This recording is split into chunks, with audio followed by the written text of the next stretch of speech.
sometimes life isn't fair, children. Sometimes if you're Steph Curry, you work really, really hard and you grind the whole season to have an amazing season, only to have it ended by Grayson Allen. Let me put you on game.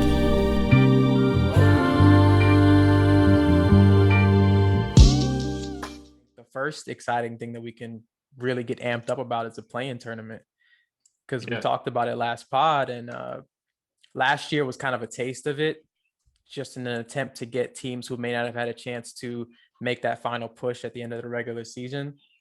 But now we actually have it in its full form with multiple teams from each conference actually getting into the play-in tournament and seeing what it looks like in its full form, and also seeing teams in the higher seats trying to avoid it, and then teams below trying to get into it. So it's been a very interesting turn of events. But let's talk about the play-in tournament in its entirety, because it's over now. So we have our seedings, but let's talk about what happened over the course of the weekend. How are you feeling about what you saw this weekend from the play-in tournament?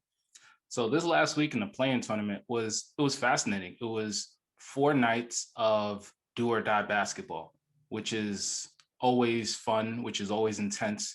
You had some interesting storylines. You had, a 9 seed actually making the playoffs and an 8 seed missing the playoffs, which is exactly what you kind of wanted to see in this play-in environment, where it's really another wild card scenario. And just because you had a solid season and you were able to sneak into that 8th spot where that team would have gone on to the playoffs, you have a hungrier team that gets to come in and really upset you, in a sense, if you're not really prepared or as strong as you thought your team was.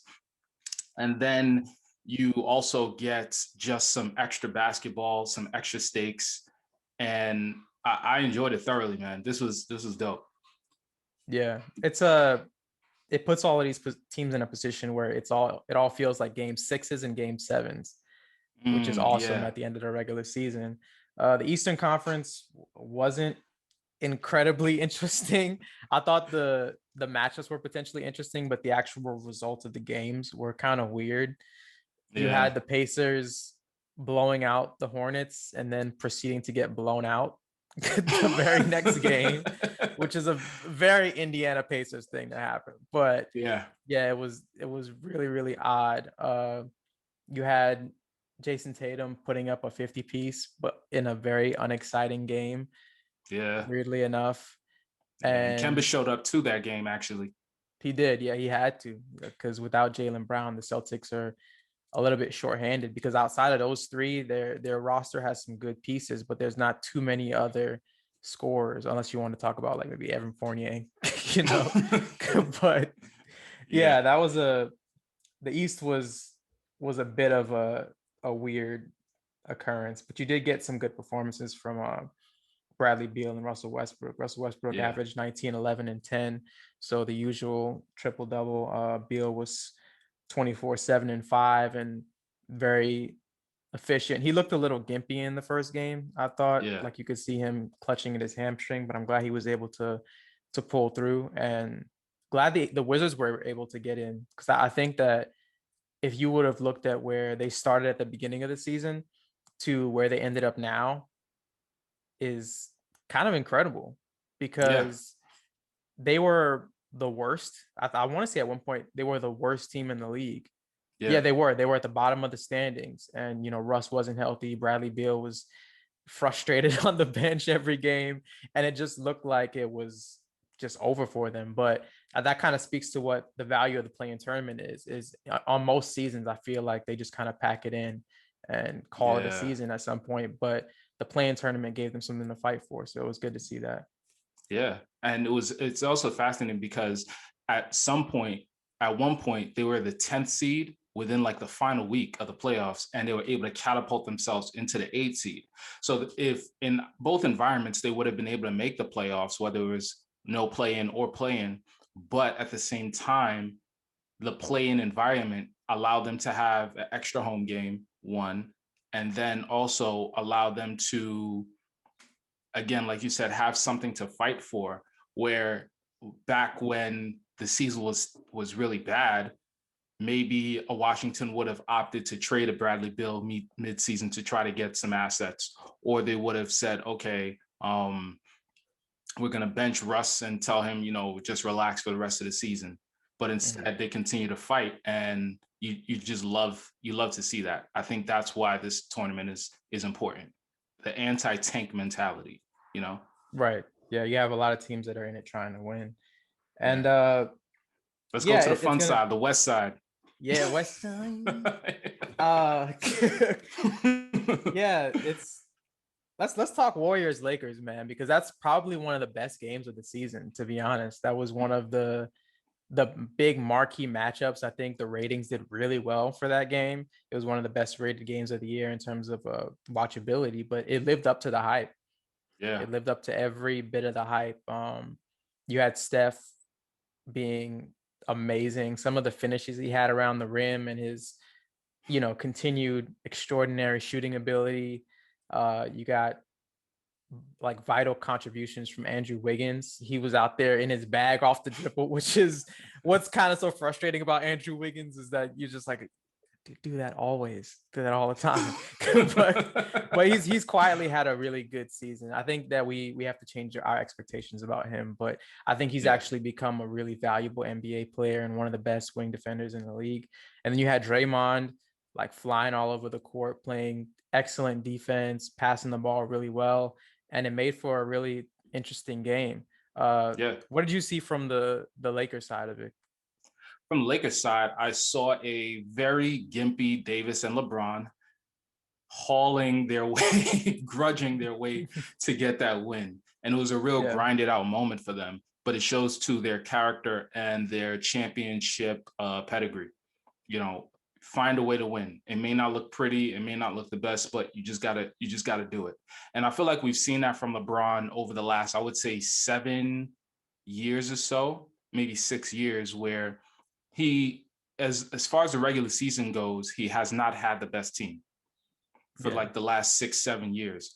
But because you have him and because he's able to, get the most out of whatever roster he's on, the teams find a way to win. They find a way to make a deep playoff run, and they find a way to be in the conversation. And so that's what you saw. You saw Davis having an inefficient scoring night. I think it took 25 shots or 24 shots for him to get 25 points, which is ugly. But, in the moments where it counted, he was able to make some tough shots, and LeBron just bringing it home, really dispelling this myth that he's not a clutch player. And that three was huge. That three was so huge. And the look of disbelief on Steph Curry's face, like, another another shot that I close out on that is a game winner. Yeah. It's like LeBron. LeBron talking his stuff at the end of the game, talking about I just shot at the middle one.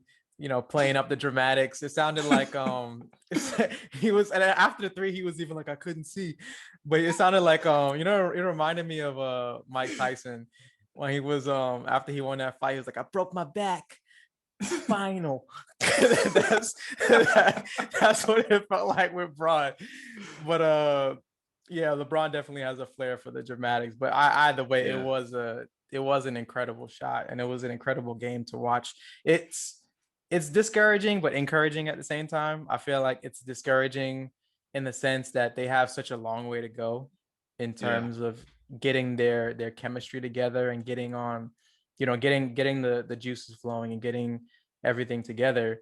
But it was encouraging because they were able to beat the Warriors with bad games from a bad first half from LeBron, an inefficient game from AD, and a bad game from Schroeder. So if they're able to get like at least two of, out of three of those guys to have a good game, then the Lakers are going to be hard to beat because their defense is still really good. But that game did not disappoint. And so a couple other things I want to talk about with this play-in tournament. One is the coming out party for Ja Morant and him kind of really trying to establish himself as one of the best young players in the league, the way he was able to will his team. And this is the beauty of the play-in tournament, where you have a 9 seed that is just on the outside, but is able to prove themselves by winning 2 games in a row to make that number 8 seed. And they were able to grind it out against a well-coached, but so talented Spurs team, and as well as strong and championship pedigree players in Curry and Draymond on the Warriors. And I really, Ja hitting that ice making shot in the paint, 2 plays down the stretch, and he took both guys off the dribble and was able to finish. It was nice to see. Yeah, his finish package is insane. But ja Morant was on his Grizzly, as J. Cole would say. Tune in later in the episode for our J. Cole review. But he was doing things out there that he usually does, but he was able to also go 5 for 10 from 3. I think he heard some whispers in the wind of someone saying that he couldn't shoot after a certain Knicks game. So he was like, I gotta prove my haters wrong. And he was out there draining them. Which is a knock against his game. But that's something that if he can master going forward, being an average to above average 3-point shooter, it's gonna definitely help his game for sure. And Ja was big time. It's really big time for Memphis to win both of those games. But I really enjoyed the play-in tournament overall. I think it's a great addition to the NBA for sure. And I hope they keep it. Yeah, and it was the thing that was really fascinating about this play-in tournament was how people played Steph Curry. Yeah, the fact that he's able to, I think he averaged 30 something a game in these 2 play-in games, facing double teams from half court. Yeah. Can we talk about how incredible a scorer he is? Because I don't know if anyone besides maybe Jordan and Shaq have faced this level of coverage. It's insane the way that defenses see him as a threat, but his ability to still get off shots. You have somebody like Dylan Brooks, who's a really strong wing defender and can keep up and has the size to just physically maul Steph. And he was still gasping to keep up with this kid, man. What he's able to do is it just makes no sense. That 3-point, did you see that 3-point shot he pulled up for? He was calling for the ball half court. They gave it to him, and he just pulled up and took a 3 in the first quarter to bring the Warriors a little closer. And I was just like, this what do you do? What do you do? What are you supposed to do? He averaged 38 a game in the play-in games with, like you said, pretty much the entire defense stacked against him and ready for him. So it's going to be interesting for them next year to see what happens. I hope Clay can come back to form. And then they also have, they're probably going to have Minnesota's pick. So they have some flexibility in terms of adding young talent or going forward and making a trade and seeing what they can get going. Because they also have Wiseman. They could, potentially package Wiseman and this year's pick for something good, an upgrade. So we'll have to see what happens in Oakland / San Francisco. Yeah. But that brings us into our I also wanted to say one thing. Sometimes life isn't fair, children. Sometimes if you're Steph Curry, you work really, really hard and you grind the whole season to have an amazing season, only to have it ended by Grayson Allen. So trying hard sometimes can be overrated.